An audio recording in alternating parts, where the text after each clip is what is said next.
সাহসিকতার সাথে একটা বড় ধরনের ডাকাতির প্রচেষ্টা আমরা ব্যর্থ করে দিয়েছি। 27শে এপ্রিল আনুমানিক রাত 2:30 থেকে 3 ঘটিকার দিকে আমাদের এসআই আনিস এবং এসআই নুরুন নবী নওগাঁ সান্তাহার রোডে তারা ডিউটি করছিল।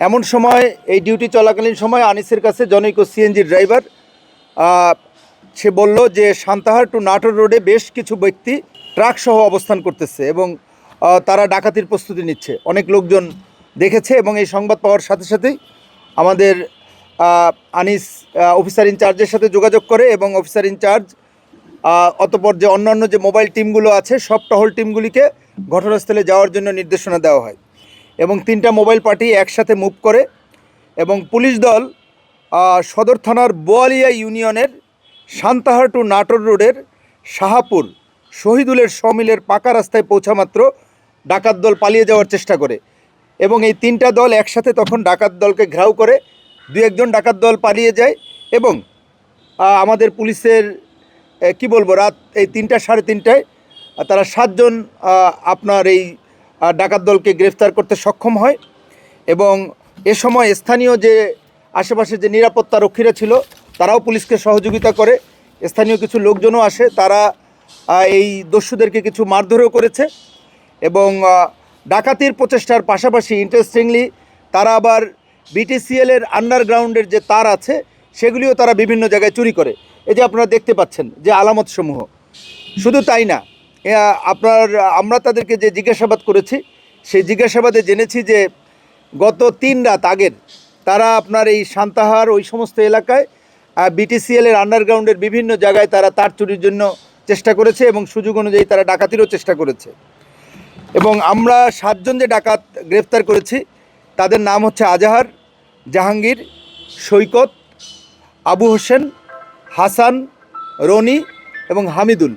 এরা মূলত জয়পুরহাট এবং বগুড়া বেসড আপনার অপরাধী চক্র এবং আলামত কিন্তু অনেক আলামত উদ্ধার করা হয়েছে।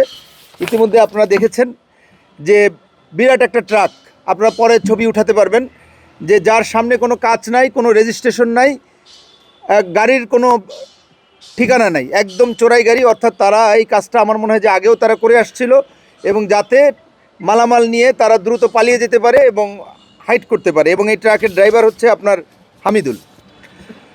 পুরাতন একটা পালসার মোটরসাইকেল উদ্ধার করা হয়েছে মালামাল সমূহ যাতে দ্রুত পালিয়ে যেতে পারে অথবা মুভ করতে পারে এবং এই মোটরসাইকেলটা চালাচ্ছিল হলো ওদের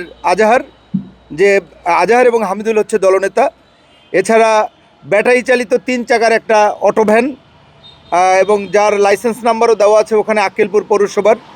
এছাড়াও আপনারা দেখতে পাচ্ছেন সাফাল, 3টা লোহার শাবল, তারপরে ধারালো হাসুয়া, তারপরে হচ্ছে হলো সুতার তৈরি বেল্ট, এগুলি দিয়ে কিন্তু রাস্তা করে আপনার 2 পাশে 2 জন দাঁড়ায় মোটরসাইকেলকে সরায় দেয়।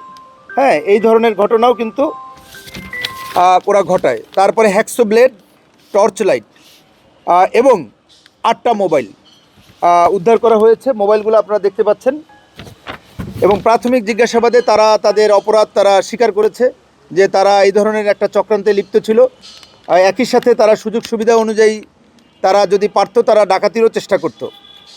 তাই এই হচ্ছে আমাদের আজকের বিষয় এবং আমরা আরও জেনেছি যে তাদের আরেকজনও সদস্য আছে যে আমরা এখানে ধরতে পারি নাই, তার নামও আমরা প্রকাশ করছি না, বাট তারা 3 জন, হামিদুল, আজহার এবং আরেকজন সদস্য, এরা 3 জন মিলে মূলত পরিকল্পনা করে এবং ডাকাত দলে যারা কাজ করে তারা বলে যে আমরা লেবার, তারা মানে ওই যে ডাকাতের লেবার আর কি, যারা কাজ করে এবং তাদেরকে সংগ্রহ করে এবং সবাই মিলে এই চুরি ডাকাতির পণ্য তারপরে বিক্রি করে বাবুর কাছে।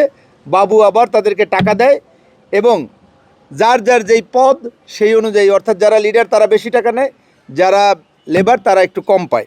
তো এভাবেই তারা বেশ কিছুদিন যাবৎ বিভিন্ন জায়গায় এই ধরনের অপরাধ করে আসছিল।